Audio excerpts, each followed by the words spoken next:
You and I are constantly bombarded by misinformation from politicians, celebrities, and media personalities who demonize guns and gun owners. Their accounts are contrary to my experience as a responsible gun owner, a retired police officer, and a professional competitive shooter. I have listened to their lies and I've taken their punches, but I refuse to stay silent any longer because I know a lot of women who have something to say and they won in the game. They're ready to play offense with the truth. The truth is, we all want the same thing: to protect ourselves, our families, and to be safe in our communities. The DC Project is a nationwide grassroots organization made up of women from every demographic. We come from all different walks of life, but we are united in preserving our Second Amendment rights. As we share our experiences, we push back against gun control lies and oppose those who demand our rights be restricted. As an immigrant from Venezuela, I saw how easy it was for freedom to die. My family and I watched tyranny destroy our home. In Venezuela, the media, celebrities, and politicians repeated the same anti-gun messages until people found it normal and acceptable to give up their freedoms. The reality is, none of it is normal or acceptable. Hungry and helpless, Venezuelans are now unable to protect themselves. Now, as a proud American, I am determined to guard against the same things happening here. We constantly hear about common sense gun control, like universal background checks, banning assault weapons, ghost guns, high-capacity magazines, and gun show loopholes. Every city that is facing massive crime waves have put these policies into place. Common sense tells me that they don't work. So why do people still believe the idea that those policies save lives? Actual common sense is holding criminals accountable, not letting them out of jail or encouraging them to be more confrontational. Common sense is not stealing the right of the American people to protect themselves. This is the message that America needs to hear. The DC Project works to reduce firearm accidents by campaigning for education in schools. We counter the false gun control lies by testifying in hearings and meeting our legislators. We equip our friends, our families, and our communities to know the truth. Gun owners are good people. America is a beacon of freedom. The Second Amendment is a vital piece in ensuring that our kids can have a free country to grow up in. We stand with the lawmakers who support the Constitution, and we provide armor from the attacks by the gun control lobby. Join the DC Project today. Become a member, donate, or subscribe to our newsletter for updates on how we educate, advocate, and preserve our Second Amendment rights for generations to come.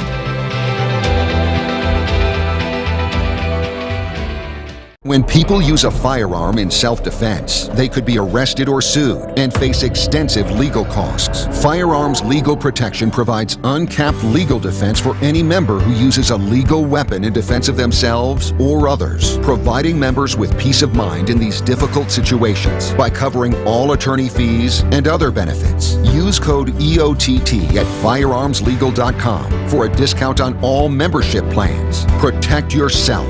We'll protect you.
protection, and it shall not be infringed.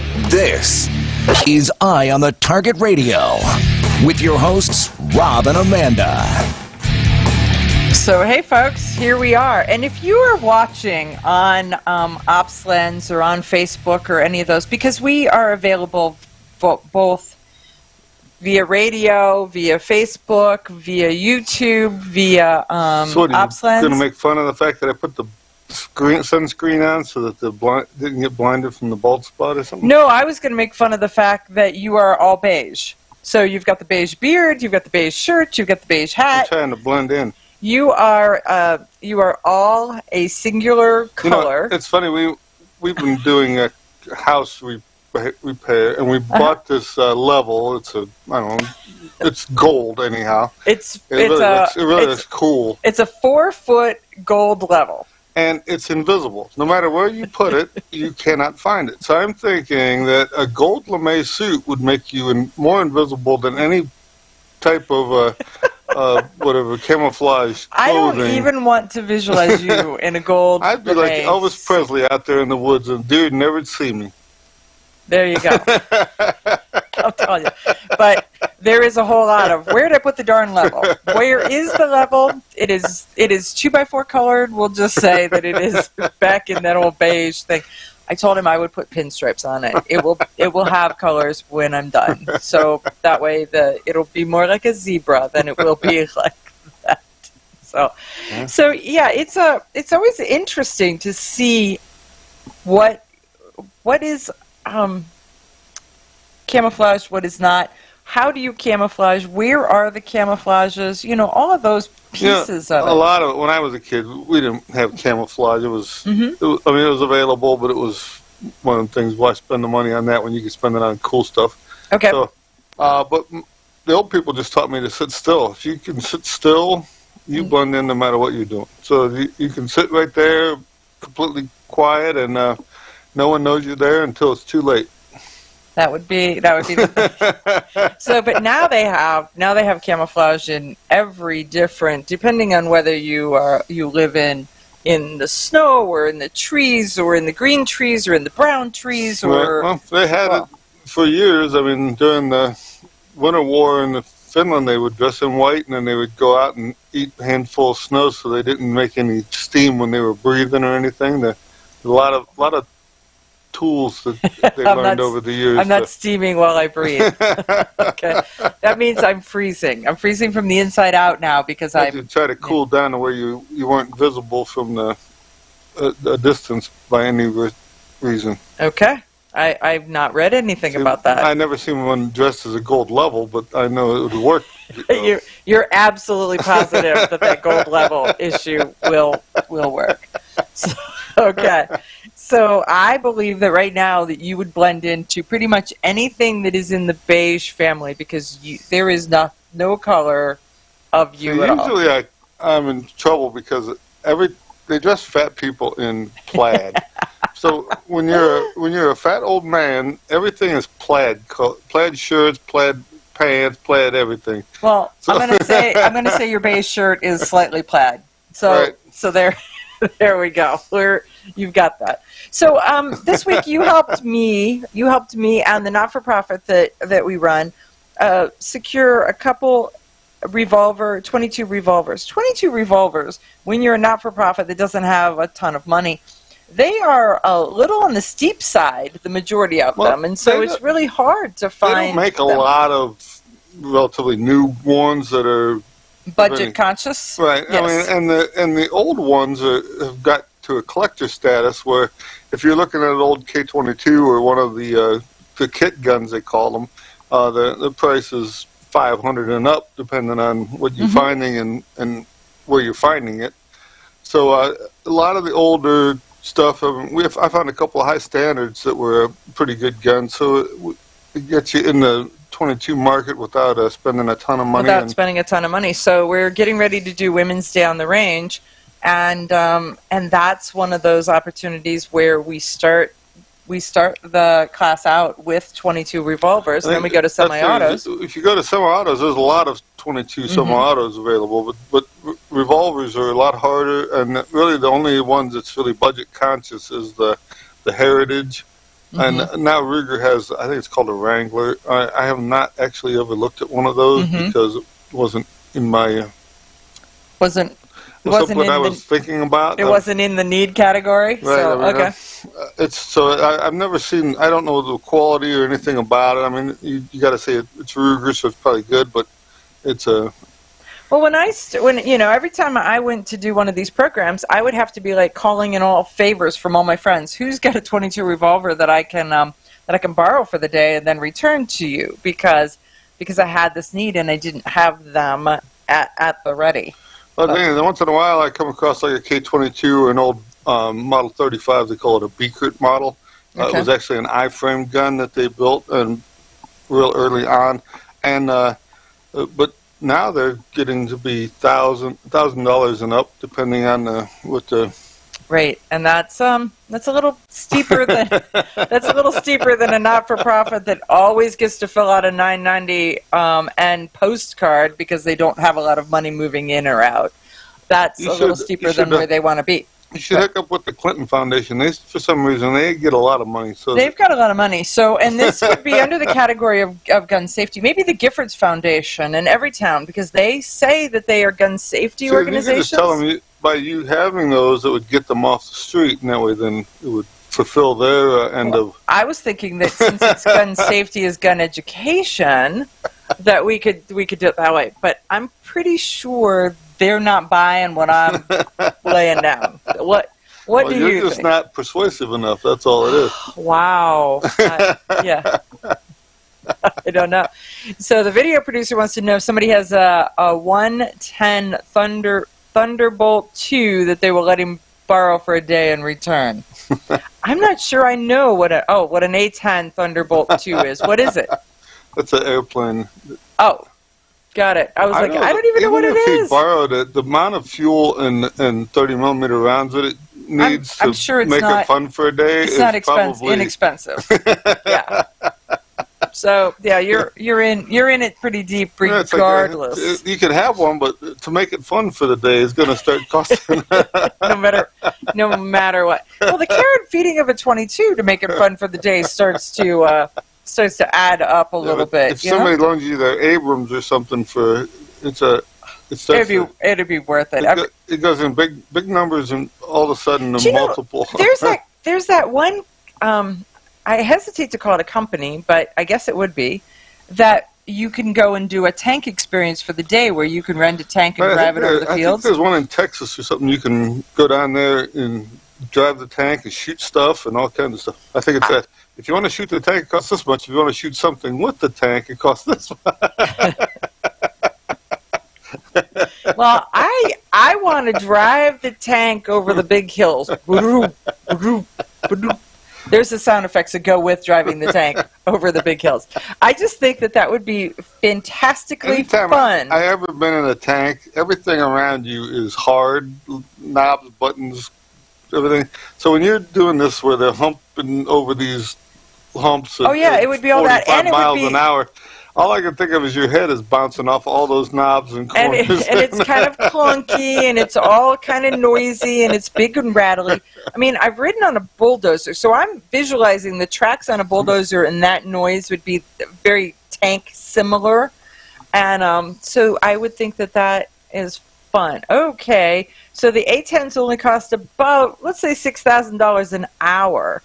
And that's very cheap for a fighter. So it's the bargain basement fighter per hour. So save your pennies there, Paul, and potentially you could do it. But isn't that funny, the adventure things that we want to do that are well within the... well, that's some of what the Army does to try to... The when you're 18 is to lure you see into the world, adventure. Shoot things, fly in the sky. Join our gang, and we'll let you play with this big stuff. Well, I think that they would be life experiences that would stick with you, and so playing with the big stuff would be old good. Time when the battleships would shoot those 16-inch guns. Is it the guy who pushes the button to shoot the gun? Is he the one that's thrilled, or everybody on board because the whole boat is rocking around from the whole. Well, Yes. It's a group experience instead of just one guy. Just one guy. I got to aim and I got to push the button. I got to put the big bullet in. It's kind of like loading a cannon. I got to load the cannon before I got to shoot the cannon. I just think the harnessed violence, the unrestrained noise, the adventure, the concussion, all of those things are like experiences that are for all of your senses, all at the same time, right? My ears are saying, "What in the world?" And the concussions, like being hit in the face with a shovel. Right. It would be so great. It would absolutely be so great. When we come back, we're going to talk about the history of something. Okay, you ask yourself, who is this Realize Firearms Awareness Coalition, and what do they do? Realize Firearms Awareness Coalition is a not-for-profit group based in Portage County, registered as a 501c3, and organized to educate about the historical intent of the Second Amendment to the Constitution of the United States of America, to share knowledge, to enable citizens to accurately relate and defend aspects of the U.S. Constitution, to enhance public awareness and support for responsible gun ownership, and to emphasize firearms education for women who facilitate the transmittal of constitutional awareness and gun ownership to succeeding generations. How do they intend to do that? By talking to you all and having you talk back, by hosting educational summits and events. So tune in, listen, and participate. RealizeFAC.com. Your front door, your car, your gun. Safety is a habit. Gun safety and responsible storage are no different, and the best way to help prevent accidents, misuse, and theft. Cable locks help keep firearms secured. Learn how to get a free firearm safety kit. Visit ProjectChildSafe.org. If you have a firearm, own it, respect it, and secure it. Brought to you by the National Shooting Sports Foundation and the Bureau of Justice Assistance. Shotgun with Charlie. I'm Charlie Cook from Riding Shotgun with Charlie. Conversations in the car about gun safety, freedoms, and even a few laughs. Imagine you're in the back seat listening to an intimate chat with me and my passengers as we drive all around the country. Listen, watch, and subscribe to the Riding Shotgun with Charlie YouTube channel and podcast.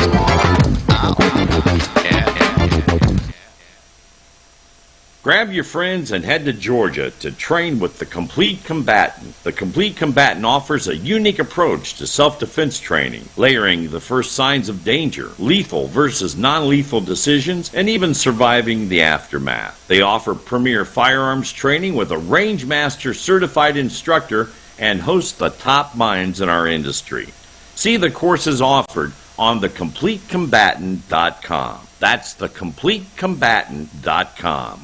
When people use a firearm in self-defense, they could be arrested or sued and face extensive legal costs. Firearms Legal Protection provides uncapped legal defense for any member who uses a legal weapon in defense of themselves or others, providing members with peace of mind in these difficult situations by covering all attorney fees and other benefits. Use code EOTT at firearmslegal.com for a discount on all membership plans. Protect yourself.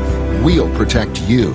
Ladies, ever wish you could find a brand that understood the difference between feminine and functional? A brand that didn't make you choose between looking good and looking tough. Check out offhandgear.com, a brand designed by a gun girl / mom that closed the gap to give you feminine, durable, functional gear. Offhandgear.com, the brand that gets you. We all know rust is bad. To help keep rust from forming on your firearms, tools, and other ferrous-based items, you want to have Rust is Bad in your gun-safe toolbox and anywhere you want to be rust-free. Rust is Bad bolsters and G-strings deposit small, safe particles that coat your rust-vulnerable items. Save your valuable items with Rust is Bad. Go to www.eyeonthetargetradio.com and follow the link for more information. That's www.eyeonthetargetradio.com for Rust is Bad.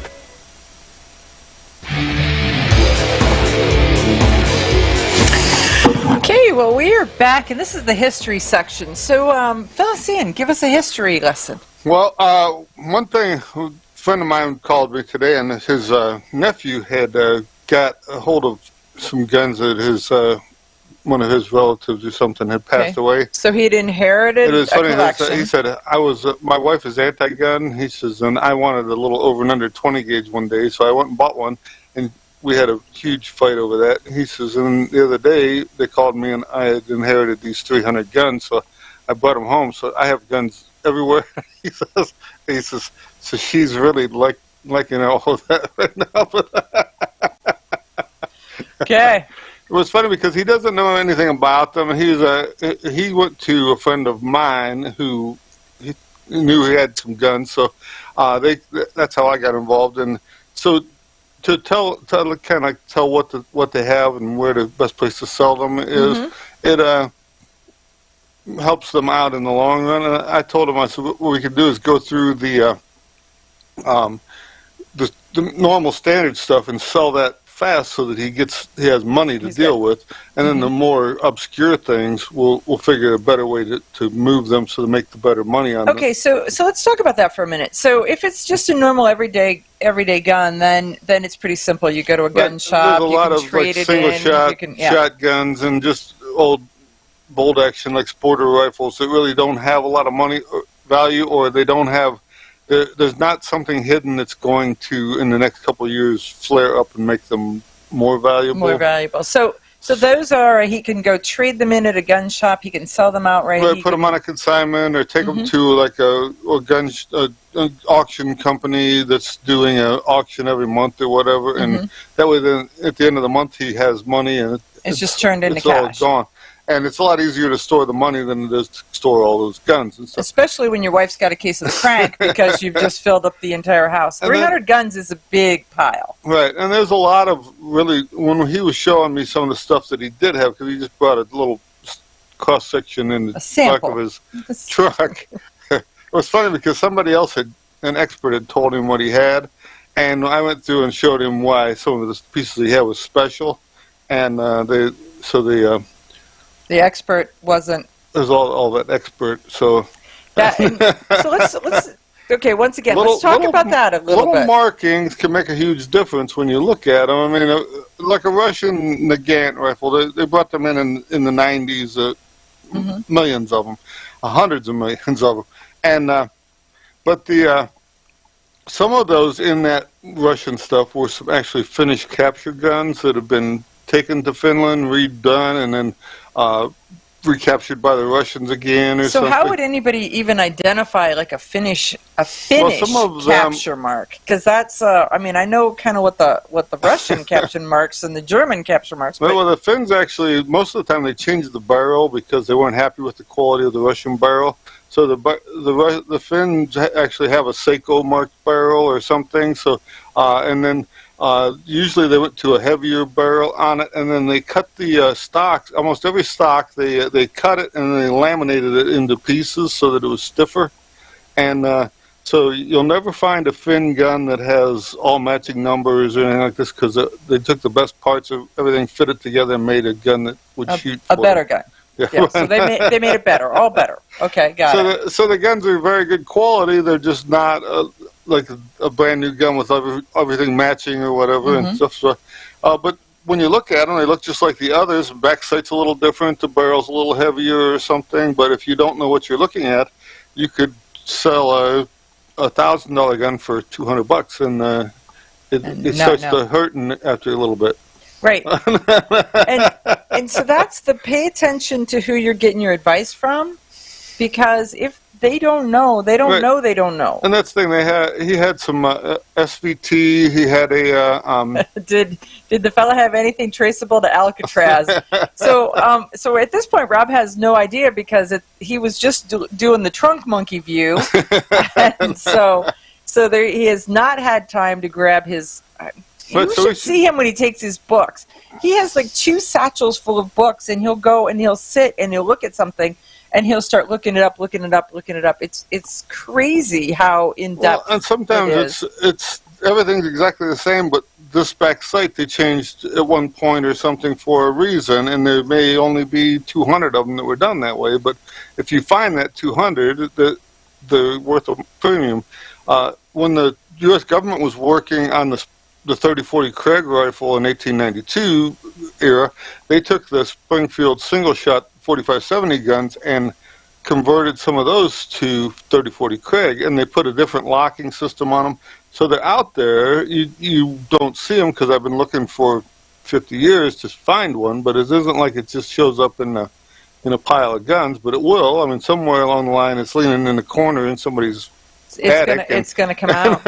Okay, so one of our listeners says he's in that kind of a dilemma. Does he try to collect something that a future generation that's a possible anti-gunner has to dispose of, or does he buy something that's high quality, very restrictive, that he'll shoot and enjoy during his lifetime? Well, the thing is, if you're a shooter and you enjoy it, buy something you like to shoot and have fun with it. And that way, when it's all said and done, whatever happens to it, nobody cries about it. Well, if you buy one that's really pretty... But the other thing you can do is if you buy something that you really like and it has provenance or traceability or whatever... Right, keep good records of what it is and put a business card and tell them where to take it. You can dispose of this through this place. They'll know the best. This auction house or this...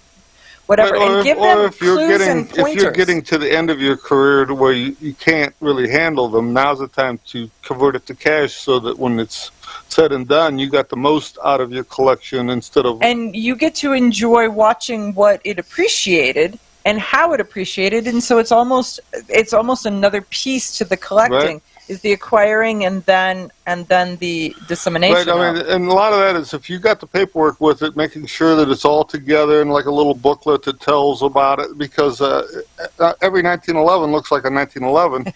You may find out that this one was actually built for a special purpose to go to the national matches or to the Olympics in 1931 or something like this.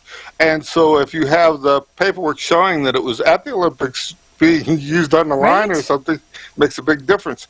A friend of mine had a 22 pistol that Smith & Wesson, when they first built it, the first one they sent to this Kornblatt to have it engraved. And he'd had the gun for 40 years, and all of a sudden one day he bought a bunch of paperwork, and in that paperwork was all the pictures of Kornblatt's letters back and forth to Smith & Wesson. And he had the gun? The gun, yeah, in the gun in the thing being, it's in white, being engraved and everything. So here, 40 years later, he had matched this paperwork with this gun and pretty had amazing. all his... When we come back, Dan Waz from the Loaded Mic is going to be our guest. Grab your friends and head to Georgia to train with the Complete Combatant. The Complete Combatant offers a unique approach to self-defense training, layering the first signs of danger, lethal versus non-lethal decisions, and even surviving the aftermath. They offer premier firearms training with a Range Master certified instructor and host the top minds in our industry. See the courses offered on thecompletecombatant.com. That's thecompletecombatant.com. When people use a firearm in self-defense, they could be arrested or sued and face extensive legal costs. Firearms Legal Protection provides uncapped legal defense for any member who uses a legal weapon in defense of themselves or others, providing members with peace of mind in these difficult situations by covering all attorney fees and other benefits. Use code EOTT at firearmslegal.com for a discount on all membership plans. Protect yourself. We'll protect you. Okay, you ask yourself, who is this Realize Firearms Awareness Coalition, and what do they do?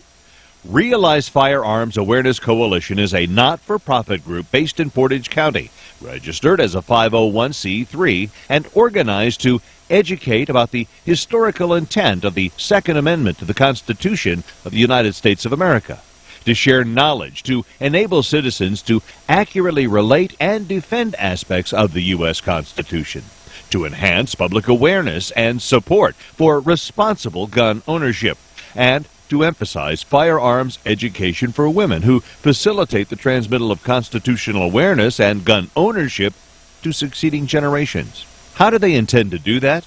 By talking to you all and having you talk back, by hosting educational summits and events. So tune in, listen, and participate. RealizeFAC.com. This is Cheryl Todd of Gun Freedom Radio, and I am proud to join Amanda Suffolcool and all the 50 women, one from each state, in our grassroots efforts to protect the Second Amendment as delegates of the DC Project. Grassroots organizations like the DC Project run on donations, so please consider donating to our GoFundMe/DC Project to keep the promise of freedom alive. Shotgun with Charlie. I'm Charlie Cook from Riding Shotgun with Charlie.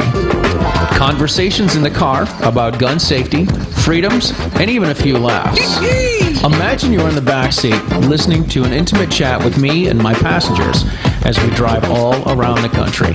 Listen, watch, and subscribe to the Riding Shotgun with Charlie YouTube channel and podcast. Ladies, ever wish you could find a brand that understood the difference between feminine and functional? A brand that didn't make you choose between looking good and looking tough.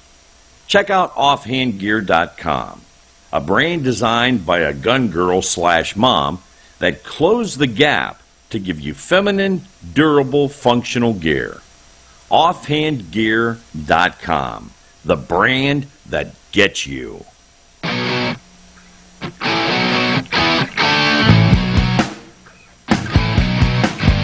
Hi, this is Paul Lathrop from the Polite Society podcast. I wanted to let you know that the show you're listening to is a proud member of the Self-Defense Radio Network.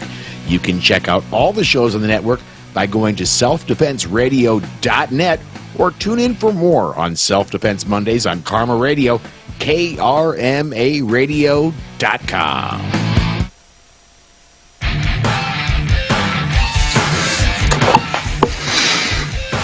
Okay, so we are back with our guest, and he is a book author. He is also a podcaster, and his name is Dan Waz, and his book is Good Gun, Bad Guy, and he's got 3 of them. So he has done version 1, 2, and 3. And I tell folks about my first experience with Dan's book. I was carrying it, I was reading it on the airplane, and the person in the seat beside me requested permission to move seats because she couldn't sit next to that that nasty gun, on the book cover. Imagine that. So Dan, thanks for joining us on Eye on the Target Radio. Hey, you guys, what's going on? Thanks for having me. And what do you want to talk about? Guns and stuff? I can't even imagine. Maybe we'll talk about guns and stuff. So let's start out with, why don't you familiarize our audience with your books and why you wrote them and kind of what the format's about. Well, the series is called Good Gun, Bad Guy. There are 3 books, and we're working on the 4th book now. The idea was simply to expose the strategies and tactics of the anti-gun left, and kind of pull their pants down in public and let everyone see what they're doing to try to demonize guns and gun owners, and how they're using propaganda and all sorts of other strategies to change the way we think about guns in America, and do it in a dishonest way, with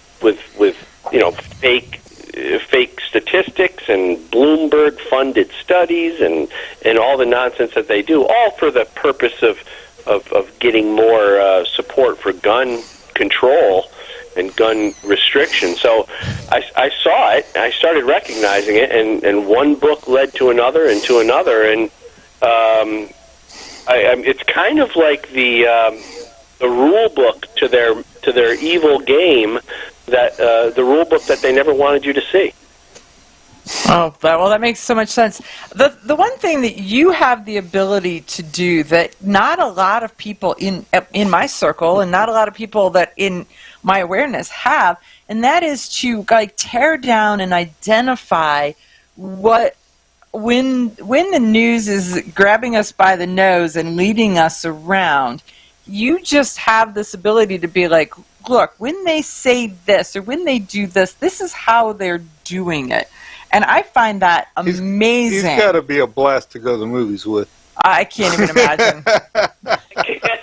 I can't watch TV very often anymore. I see right through all the politics. It glares at me, and I can't help seeing it. I can tell you one thing that I've been trying to expose is the ghost gun narrative, and try to explain to people what that's really all about. Okay, so explain it, because it's does not make a lot of sense to me as to what they're trying to do, except that they've just coined a new phrase. They own it, and now this is the evil thing that's lurking in the corner. Well, we have an article in one of the things, and the guy had 3 ghost guns, and the largest manufacturing facility in Oregon or something had 2 drill presses was part of his operation. So how dare he? But, right. I mean, so first of all, there is an element of just scaring people, and that term is good to scare people who don't know any better, people who maybe don't own guns, people who are anti-gun. The term ghost guns is just kind of a scary term in general, so it works on that level, but there's much more to it, because, well, and I'll ask you guys this, what is it that they're going for? What's their solution to ghost guns? I believe it's full serialization of every gun to keep people from manufacturing guns. But, and then at that point, they want you to write every serial number down on something, so now it's a registration. Because, see, I think it's full serialization, and then I think it's insurance, and I think insurance is the de facto registration scheme that is now not confidential. That's kind of where I think it's going. And you know, you brought up on my show, you brought up the insurance thing, which I didn't consider, and so that's very insightful. I agree with you. That's possibly part of it. And yes, it's serial numbers. So, but in order to get to serial numbers, you have to have a little thing called universal background checks. So what you'll notice, every time they use the term ghost guns, they're also pushing for universal background checks. Now, the interesting thing about the ghost gun term is that inherent and implied in the ghost gun narrative is the idea that guns should be registered. And this goes against everything our founders wanted. Guns should never be registered with the government. That was never the intention. Our Second Amendment does not read the right of the people to keep and bear arms as long as the government knows where your guns are located. So, but inherent in the term ghost guns is this idea that they should be. And people go around and go, well, yeah, we can't have these ghost guns flying around all over the place. We got to have them registered. And it's so stupid because the whole underlying, idea and notion is what they're playing on, and they should not be registered. Guns should not be registered with the government. It's none of the government's business who has guns and where they're located. But ghost guns is a perfect way to scare the average citizen into not only accepting gun registry, but assuming that it's normal. So yeah, because it starts down that narrative of common sense regulations and common sense restrictions. And you know, the thing is, if you look at Ron Paul over the last, say, 40 years, the stuff he talked about back in the 70s and 80s. It was the 1980s was 40 years ago now, sadly enough. But it's normal today. So this is the thing. They get their foot in the door and they start talking about it, and the children grow up hearing these terms, and they just think that that's how it should be. Yeah, exactly. It's conditioning generations little by little.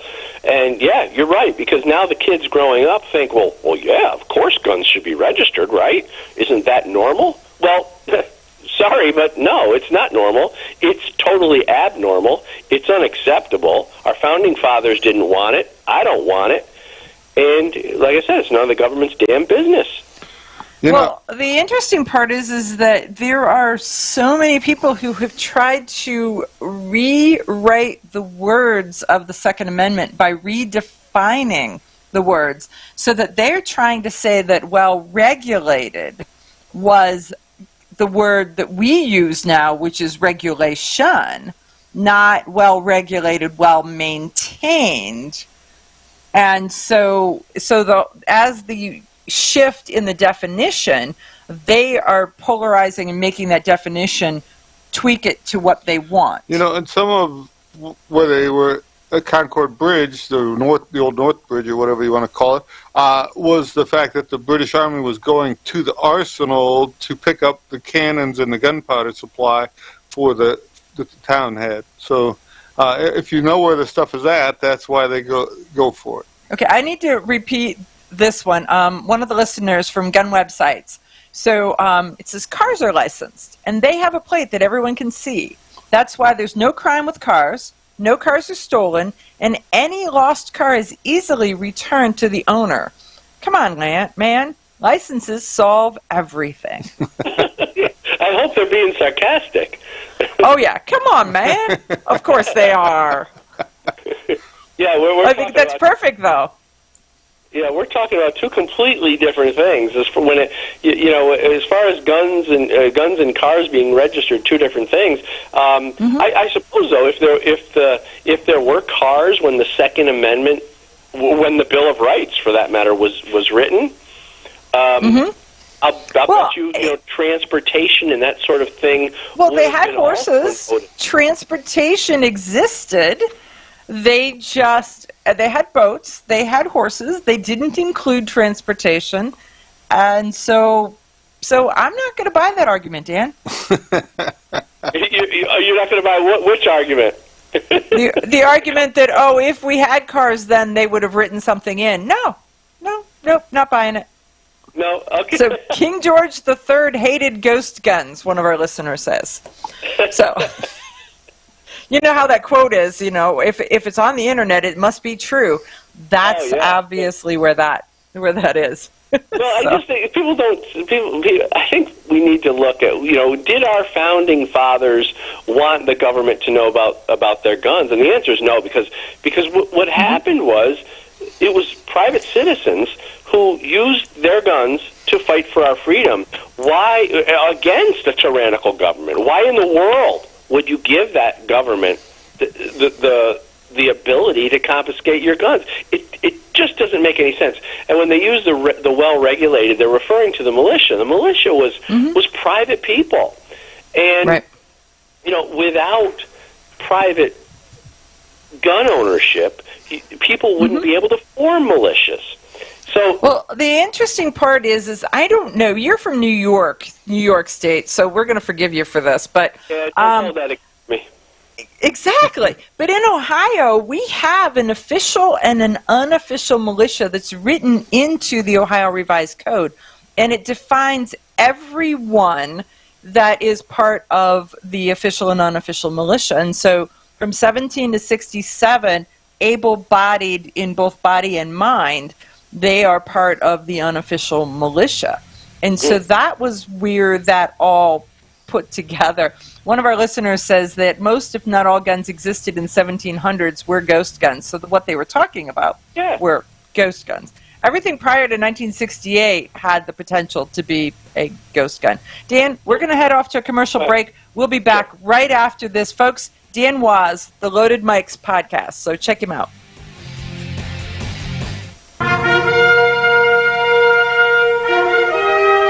Honest citizens like you protect themselves every day. We talk about it every week on the Self-Defense Gun Stories podcast. Were these gun owners lucky, or did they have a plan? How should we defend the people we love? We discuss recent examples on the Self-Defense Gun Stories podcast. Put us in your pocket.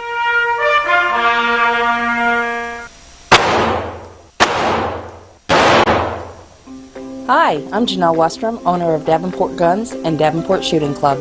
At Davenport Guns, we do so much more than sell firearms. We advocate for increased personal safety and security, not just for you, but your whole family and community. Go to DavenportGuns.com to see our online inventory and browse videos, articles, and things we just find entertaining. Sign up for our newsletter to learn more. This This is Cheryl Todd of Gun Freedom Radio, and I am proud to join Amanda Sefcool and all the 50 women, one from each state, in our grassroots efforts to protect the Second Amendment as delegates of the DC Project. Grassroots organizations like the DC Project run on donations, so please consider donating to our GoFundMe/DC Project to keep the promise of freedom alive. Ladies, ever wish you could find a brand that understood the difference between feminine and functional? A brand that didn't make you choose between looking good and looking tough. Check out offhandgear.com, a brand designed by a gun girl/mom that closed the gap to give you feminine, durable, functional gear. Offhandgear.com, the brand that gets you. Okay, you ask yourself, who is this Realize Firearms Awareness Coalition, and what do they do? Realize Firearms Awareness Coalition is a not-for-profit group based in Portage County, registered as a 501c3, and organized to educate about the historical intent of the Second Amendment to the Constitution of the United States of America, to share knowledge, to enable citizens to accurately relate and defend aspects of the U.S. Constitution, to enhance public awareness and support for responsible gun ownership, and to emphasize firearms education for women who facilitate the transmittal of constitutional awareness and gun ownership to succeeding generations. How do they intend to do that? By talking to you all and having you talk back, by hosting educational summits and events. So tune in, listen, and participate. RealizeFAC.com. Shotgun with Charlie. I'm Charlie Cook from Riding Shotgun with Charlie. Conversations in the car about gun safety, freedoms, and even a few laughs. Imagine you're in the back seat listening to an intimate chat with me and my passengers as we drive all around the country. Listen, watch, and subscribe to the Riding Shotgun with Charlie YouTube channel and podcast. When people use a firearm in self-defense, they could be arrested or sued and face extensive legal costs. Firearms Legal Protection provides uncapped legal defense for any member who uses a legal weapon in defense of themselves or others, providing members with peace of mind in these difficult situations by covering all attorney fees and other benefits. Use code EOTT at firearmslegal.com for a discount on all membership plans. Protect yourself. We'll protect you.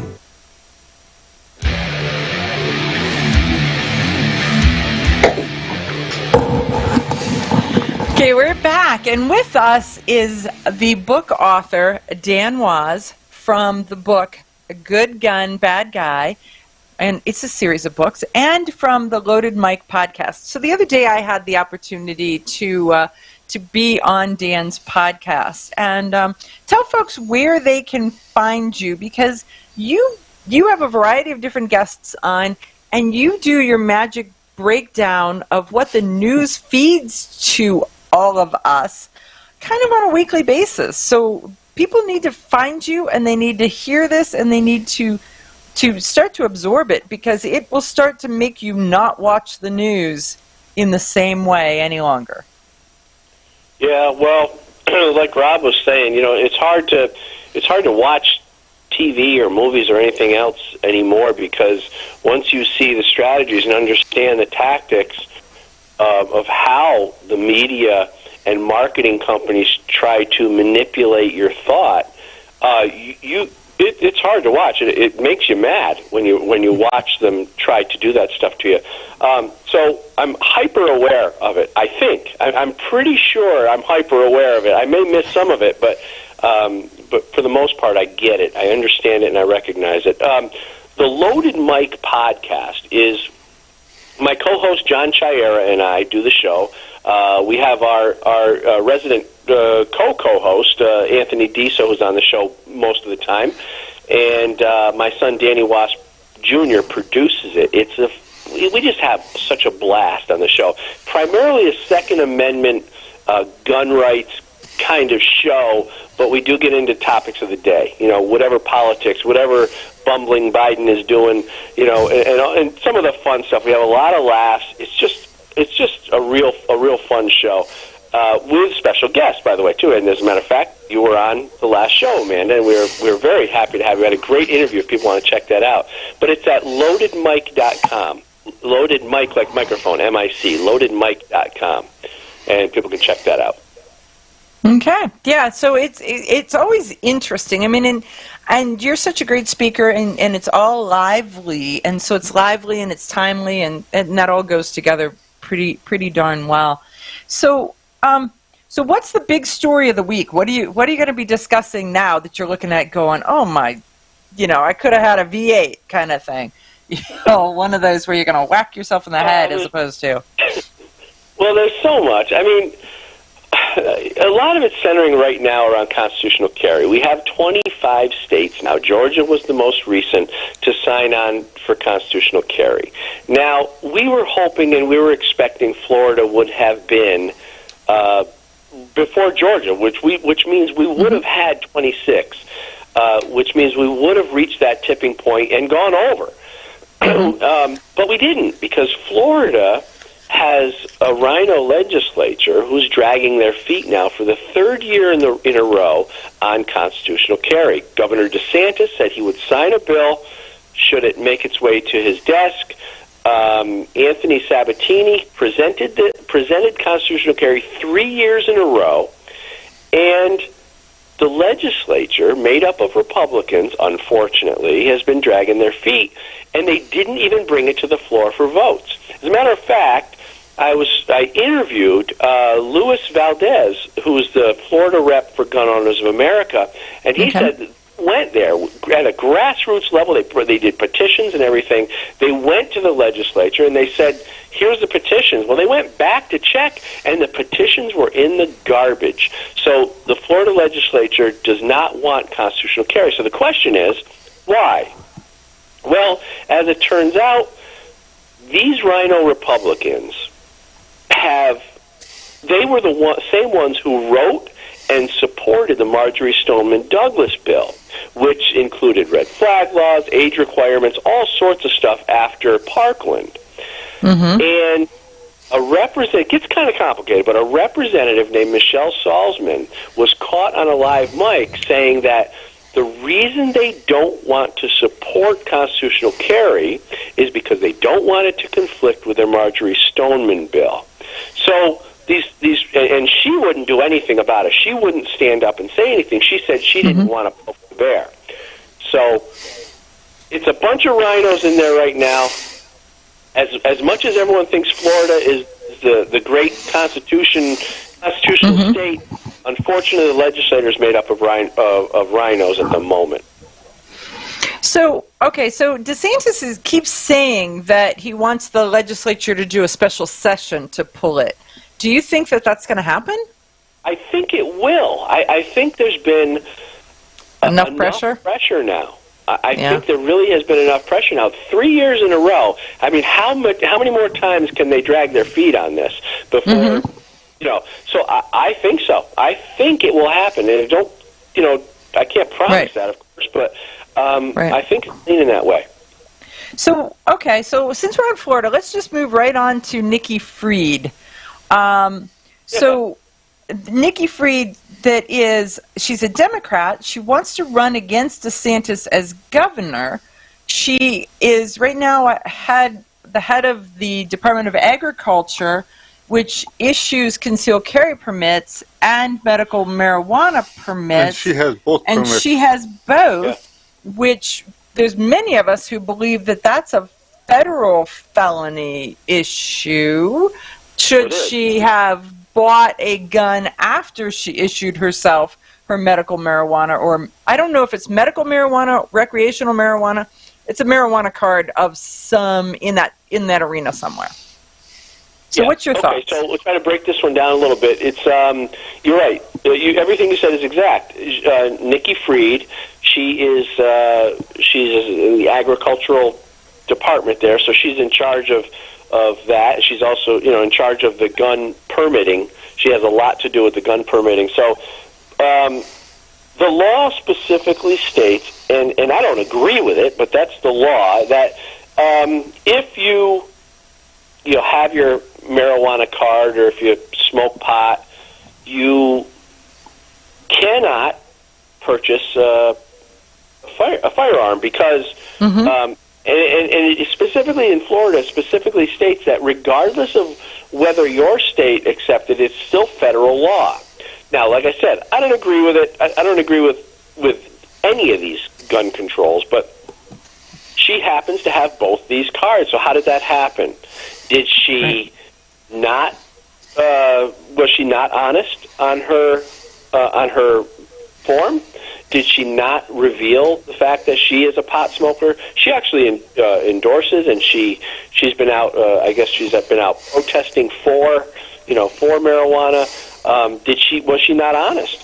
So now what she's doing, she's suing the legislature to try to get it changed. Probably because she doesn't want to get in any trouble. So it's right, but it's on a federal level. So the only way that she could do it right now, and so public records is probably the place to find it, is that she could have applied for a concealed carry permit, bought her gun, applied for a concealed carry permit, then applied for a medical marijuana card, and then never bought another, I can't even imagine this concept, but never bought another gun again since she issued herself some people, the card. they only need one gun. I can't even imagine that, but we'll just. So there is a scenario where she could have done it without violating federal law, but it's a very narrow navigation to get through. One gun to a lifetime thing is why we need psychological evaluations I don't get it. So one of our listeners said, didn't DeSantis already sign constitutional carry? And I need to address that. The answer is, it's not gotten to him. It has not gotten through the House. It's not gotten through the Senate. They keep talking about it in committees and then letting it drop. They've not gotten it to him. If they do, he will sign it. So, Dan, we've got about 30 seconds. What last thing you want to say to our listeners right before we sign off? Well, you know what? Support at least a couple of your national gun rights groups, Second Amendment Foundation, Gun Owners of America, and also get involved with your state groups too. You can find me at goodgunbadguy.com.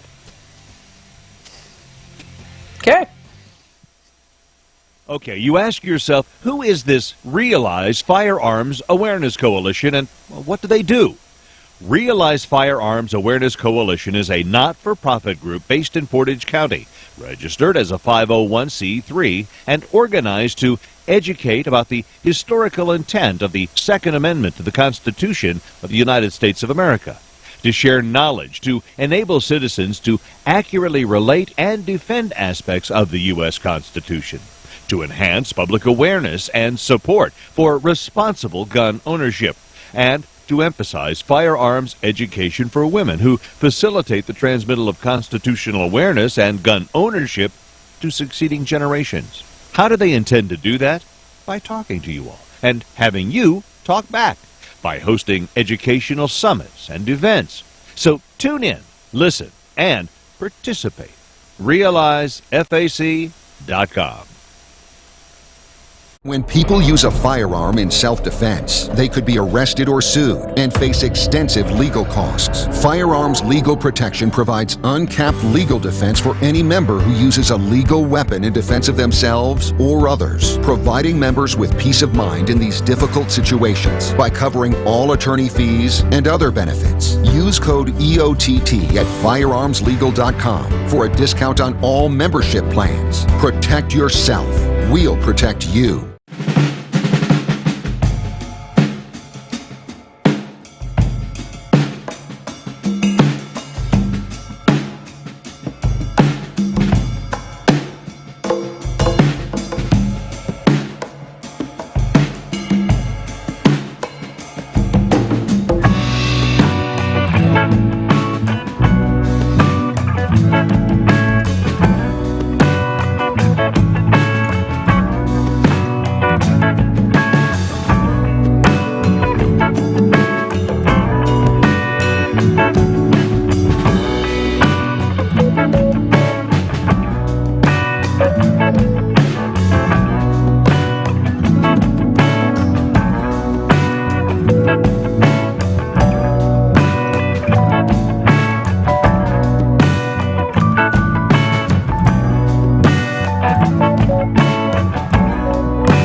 Shooter standby. You hit the radio bullseye. And the home for everything Second Amendment, concealed carry, the latest gear, reciprocity, legislation, the right to self-protection, and it shall not be infringed. This is Eye on the Target Radio with your hosts, Rob and Amanda.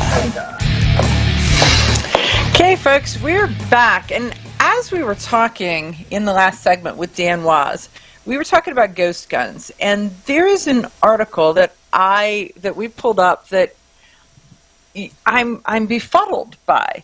So the federal government, or the feds, said that there's a Salem, Oregon man who ran the largest known ghost gun shop in Oregon.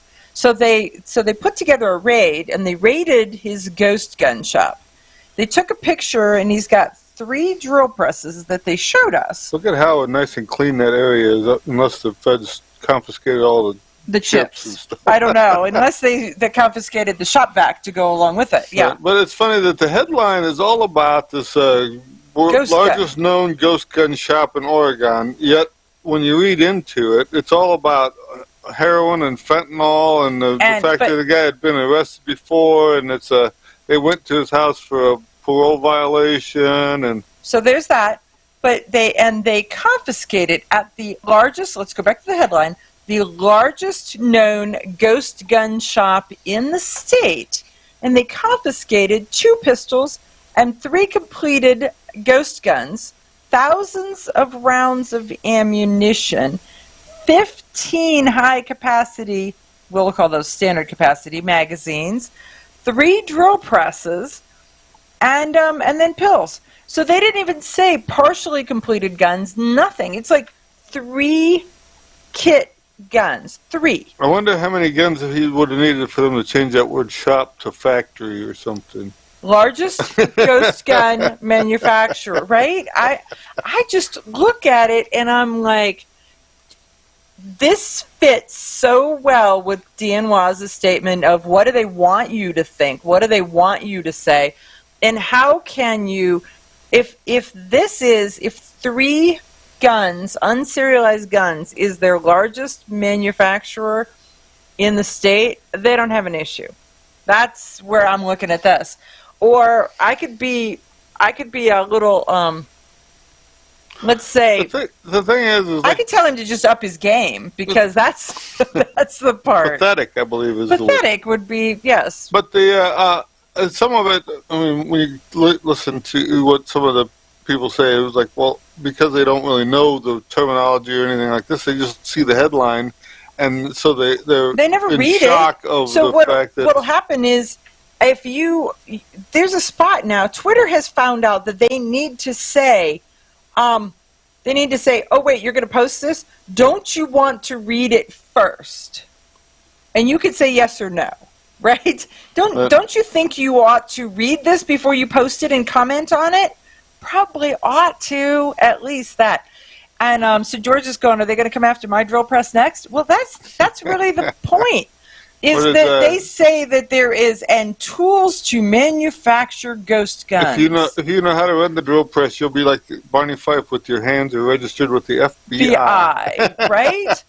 I mean, yeah, how many people then have, I mean, because we know that you can use a router to manufacture these guns, so all of a sudden you don't even have to have a drill press that has a base and a table. You could just have a router. So now are they going to make all milling machines, all drill presses, all routers registered or illegal because you could do something with it? I've seen people make stuff with a Dremel tool, so it's amazing. They don't need a drill press or anything. Well, they've got a little more time than I've got. That's or patience. You know, one time, of those. years ago, me and my brother-in-law went together and we bought a reloading machine, and it had it was plastic and pieces moved around and stuff. Well, one of the parts, we broke it, and when we called, it was going to be like a week and a half before they could. So he made a little mold up. He worked at a plastic shop, so he made this little mold up out of cardboard, and then he shot it full of hot glue. And then when he was done, he got in there with his Dremel and he polished it and he drilled some holes in it and did some stuff. and fit it on there, and it worked for years afterwards. Just his molded hot glue. Yeah, we just made it out of hot glue and a cardboard mold that he built in there. So, see, we're just going to have to register him completely because he has abilities. Even after we got the real part, we never bothered to change it out. We'll just hold this till the glue one breaks. Until that glue one breaks, and then go from there. But I just want you to say that when you're reading along or you're seeing these headlines, look a little deeper, because this is. What do they say? Believe nothing you read and only half of what you see with your eyes. This is a crock of cheese. We'll just say that there is a crock of cheese associated with that. But they really are pushing this agenda, and they're pushing it at us hard. And it's funny, though, the feds are pushing anti, but the state things seem to loosen up. Here's one where New Hampshire is allowing you to carry your loaded guns on ATVs and snowmobiles. Right. It's not through the whole government yet. It went through the Senate, so it's got to go back to the House. So they're working it back and forth. But they say you're allowed to carry it in your car already. It's just that when you get on your ATV or your snowmobile, there's a restriction somehow in the law, and they want to rectify that. And I pulled that story because the point was not only New Hampshire and wanting to rectify this, but it is the fact that when you pass let's say concealed carry or constitutional carry, Ohio one of those bills, first passed theirs, they're not perfect. They're not perfect. When Ohio first passed their concealed carry laws, there was no reason for you to have a gun in a boat unless you were duck hunting, and you couldn't do it with your concealed carry gun. So there was no reason for you to have a concealed carry gun in a boat. Later in the things, then they classified as a boat under two different classifications. One was a pleasure craft, so like your car, and the other was a houseboat, so like your home. So then those rules overrode and allowed it to changed a little bit in there. But it took them 4 or 5 years before they finally got around to addressing that part of the... Well, and so that was exactly my point, is Ohio modified their concealed carry. Oh, I don't know. We're probably seven modifications into it, something. Over and over. But, so there are some gun organizations that are no compromise. We will not compromise. If it's not perfect, we don't want it. And it's like, you're not going to get the perfect bill the first time out. So the fact that New Hampshire is modifying it, the fact that Ohio modifies theirs, so it's you get close, take what you can get, and then you go back at it once the antis don't have a place to stand and fight. Sometimes if you're first in line with this stuff, nobody has an idea of what kind of things are coming at you, so they have to wait a little bit to adjust it. Other things are some people are not experts in it. They see it's a good idea, it's happening in other states, so they maybe grab one of those states' things, bring it over, change a couple words to make it fit into their state, and that's what you get. And then from there, then they have to come back through and readjust it afterwards. Right. And that's really it. So there's an old statement that says that, perfect is the enemy of good, but it's really the enemy of progress. So if you're working on it to make it perfect, you will never roll it out. You will never get it done. It will never be good enough to be out. I mean, that's why so many people are trying to do podcasts and then they just stop because it's not good enough for them, so that they don't. A lot of people are that way. I mean, even when they have a hobby, if they're actually really good at it, they don't believe they're really good at it. So we have a self-defeating gene somewhere inside. That tells us the little guy sitting on their shoulder is like, that's not good I mean, enough. you've seen the thing where it tells you don't suck. We just automatically think we suck no matter what. I mean, I agree that don't suck, but you can be really good at it, but you still believe that you should suck. Should the T-shirt say "suck less"? Right? But then I can't even imagine wearing that in public because it would be like, okay, we need to know the context of what this T-shirt is about. Just in But I mean, the, that's the thing. Is yeah. that, I mean, how many people have you met that are actually really good at something, but they don't believe they're really good at it? And, Well, that's one of the things we talk about on some of these volunteer organizations where they're like, well, I'm only holding this space until somebody who really knows what they're talking about comes along. you know, when Dan was talking about the ghost guns and that, I was thinking, you've been to these antique things where you go to, like they're like the 1880s or 1840s or whatever. Oh, the reenactment. But, yeah, you go in there and things? they feed you like that, and you can buy blankets and different things, and they have like gunsmiths that are making flintlocks or whatever. There. Right. They need to actually set up something like that that shows somebody making AR-15s in the modern age, so that you get an idea of what all you goes have to into do to it. So you go down, you go down to Malvern, They and could be right dressed- across from where the guy is putting in the They could rifling. be just like the guys that are making the musket from the 1840s, and but building ARs in their shop. And, in their shop. It could be interesting, but I think it's interesting to see how you build it and what you do and what the steps are and what the stages are. So, hey, commercial break. We'll be back right after this.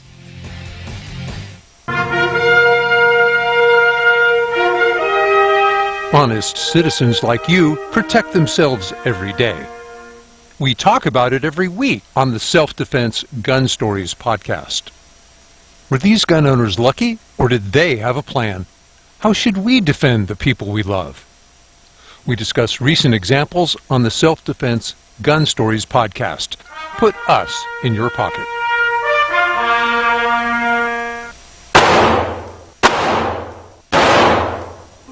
Hi, I'm Janelle Westrom, owner of Davenport Guns and Davenport Shooting Club. At Davenport Guns, we do so much more than sell firearms. We advocate for increased personal safety and security, not just for you, but your whole family and community. Go to DavenportGuns.com to see our online inventory and browse videos, articles, and things we just find entertaining. Sign up for our newsletter to learn more. Your front door, your car, your gun. Safety is a habit. Gun safety and responsible storage are no different, and the best way to help prevent accidents, misuse, and theft. Cable locks help keep firearms secured. Learn how to get a free firearm safety kit. Visit ProjectChildSafe.org. If you have a firearm, own it, respect it, and secure it. Brought to you by the National Shooting Sports Foundation and the Bureau of Justice Assistance.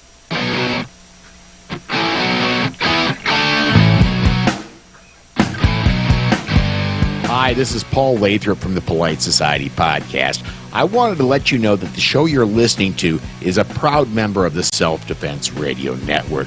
You can check out all the shows on the network by going to selfdefenseradio.net or tune in for more on Self-Defense Mondays on Karma Radio, KRMAradio.com. This is Cheryl Todd of Gun Freedom Radio, and I am proud to join Amanda Sefcool and all the 50 women, one from each state, in our grassroots efforts to protect the Second Amendment as delegates of the DC Project. Grassroots organizations like the DC Project run on donations, so please consider donating to our GoFundMe/DC Project to keep the promise of freedom alive.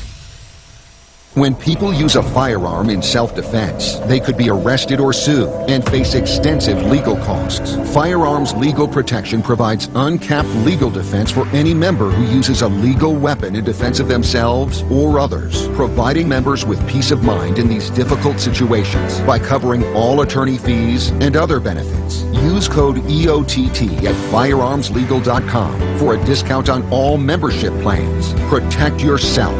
We'll protect you.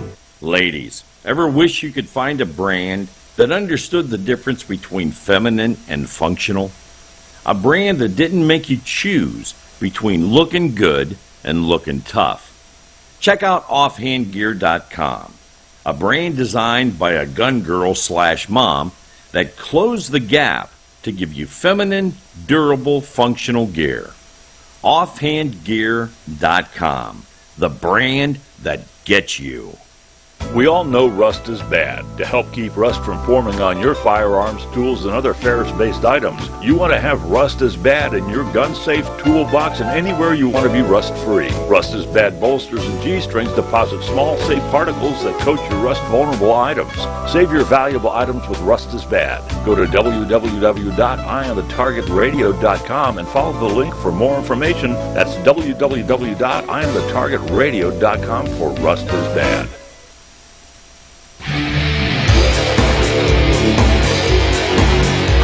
Okay, so we're back. I want to talk a little bit about South Carolina, and their lawmakers are trying to put together a bill to address mass shootings. So while I fundamentally don't disagree with their bill, I don't believe that their outcome is going to be where they think that their outcome is going to be. But some of the stuff that they got going on right now, they have if you get caught with a gun and you're not allowed to have it or whatever, if you there could be a $1,000 fine and up to 1 year in jail. You can't go over 1 year in prison. So, but they want to make it so that you have a mandatory 1 year prison sentence for the first offense and 2 years for the second. They didn't say about what they're going to do on the third, because they're not going to stop you on two if that's the way that this is. I mean, so it really is that if you're a legal gun owner and there are people who are breaking gun laws repeatedly. I mean, so there are people with operating a firearm under a disability, and then they do it again and they do it again and they do it again. Maybe those are the people we need to stop. Maybe we're going to go back to the old way of doing things, that after you. We told you once, we told you twice, now we're going to pull your head off or something. I don't think that... It deters a lot of things when you do that. It really does. At this point, though, So they think that this is going to stop mass shootings. It depends on what they define mass shootings as, because there is a legit definition of a mass shooting, and that is 4 or more people injured. Right. But really what they're going after in this is gang shootings. It is felons attacking felons on a repetitive basis. And frankly, they're not deterred by law enforcement. So it says, however, this bill is not trying to target. It's targeting mass shooters, not mass shooters. So it doesn't make a sense to me at all. It doesn't make any sense. That piece of it, that even that statement doesn't make any sense. But I mean, I think the bill has merit. The mandatory minimum is the thing. Has merit. If they get to where they cannot plea bargain that stuff away, then that's the second piece of it. So there's a mandatory minimum against the charge. But the problem is they also need to make it to where the prosecutor cannot negotiate, plea bargain the charge away. Right. Because that's the other piece that happens right now is, do you know where your attorney, the prosecuting attorney for your county, do you know where their stand is on sentencing, on charges, if they're doing something with a gun? Because so many of them are like, oh, well, they're misunderstood. They're from the underserved communities. Well, no, it's a lawbreaker that's already a felon that has a gun that they're not allowed to have. That should not be allowed to be negotiated. Should not be allowed. And we as citizens need to take a stand on that point. Well, the funny part is that some of this, we got one of Chicago, and they're talking about these two guys that were out on bail from a previous arrest. They were on probation, and now they're carjacking other people. So they've carjacked like 5 different people since then. So if you're on probation and they catch you for carjacking someone, why are you back out on probation again, right? So there's that lenient on crime for criminals that continue to break the law. So, I mean, if you commit a crime and then you serve your time, you're now a model citizen, that's okay. This teen, first crime was on February 18th. They took a car from a 36-year-old man, and then on the 19th, they took a car from a 60-year-old woman, And then on the 21st, they took a car from a 27-year-old man. No. Then they took a break for a couple of days, and then March 24th, they took another car from somebody. So whether they were maybe in jail from that February 21 February to March 24th, or they already had 3 cars, and what are they going to do with the 4th one? They didn't have a place to park. I don't have any room in the driveway anymore. It's filled up, right?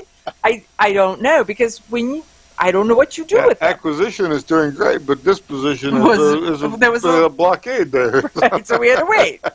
Right, so but I think that it really is about guns, because I think that we as gun owners have to be very vocal about the fact that we expect our elected representatives to be tough on crime. Remember those statements where we were tough on crime? And so you work with somebody that makes a mistake the first time, and then the 3 strikes you're out, I think, is not just a batting term. Remember that old, what do they call that? The squeaky wheel gets the grease. Squeak, squeak. It could be that the squeaky wheel is more the guys that are being arrested and want out more than the ones that want them to stay in. And so we need to make sure we call our... This is another one of those social media things where they've worked on making us seem heartless if we want to be tough on crime. they should see how...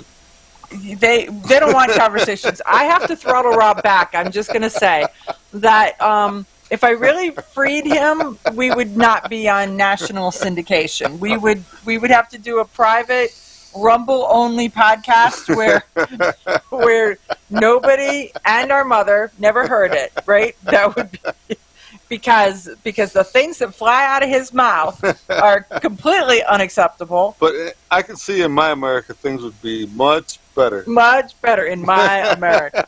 So I'm just warning y'all. You guys could have a one-on-one conversation with him. You see him at a gun show. You see him at SHOT Show. You see him at NRA. You can ask him his opinion, and he'll roll it out. I just do not want it recorded.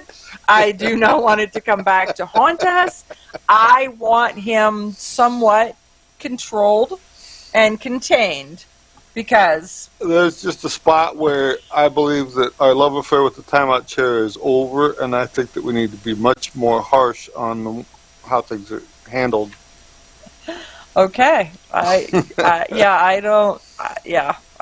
don't know that. You and I look at things slightly differently. We'll just say slightly differently on how harsh. I'm just a softer, gentler kind of person than you.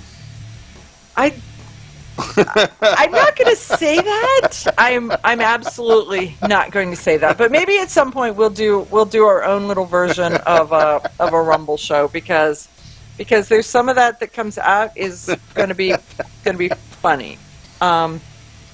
It will truly be funny. So we'll be right back after this. Grab your friends and head to Georgia to train with the Complete Combatant. The Complete Combatant offers a unique approach to self-defense training, layering the first signs of danger, lethal versus non-lethal decisions, and even surviving the aftermath. They offer premier firearms training with a Range Master certified instructor and host the top minds in our industry. See the courses offered on thecompletecombatant.com. That's thecompletecombatant.com.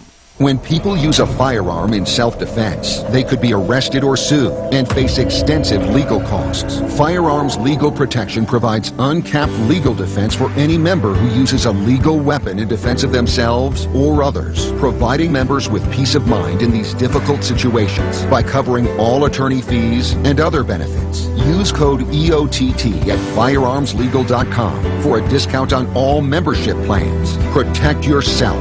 We'll protect you. Okay, you ask yourself, who is this Realize Firearms Awareness Coalition, and what do they do?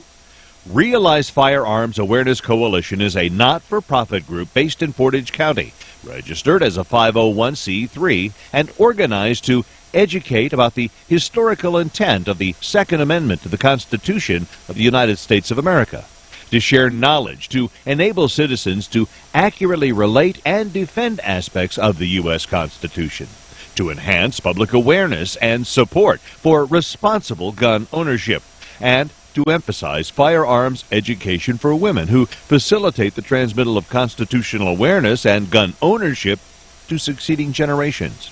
How do they intend to do that? By talking to you all and having you talk back, by hosting educational summits and events. So tune in, listen, and participate. RealizeFAC.com. Ladies, ever wish you could find a brand that understood the difference between feminine and functional? A brand that didn't make you choose between looking good and looking tough? Check out offhandgear.com, a brand designed by a gun girl / mom that closed the gap to give you feminine, durable, functional gear. Offhandgear.com, the brand that gets you. We all know rust is bad. To help keep rust from forming on your firearms, tools, and other ferrous-based items, you want to have Rust is Bad in your gun-safe toolbox and anywhere you want to be rust-free. Rust is Bad bolsters and G-strings deposit small, safe particles that coat your rust-vulnerable items. Save your valuable items with Rust is Bad. Go to www.eyeonthetargetradio.com and follow the link for more information. That's www.eyeonthetargetradio.com for Rust is Bad. Your front door, your car, your gun.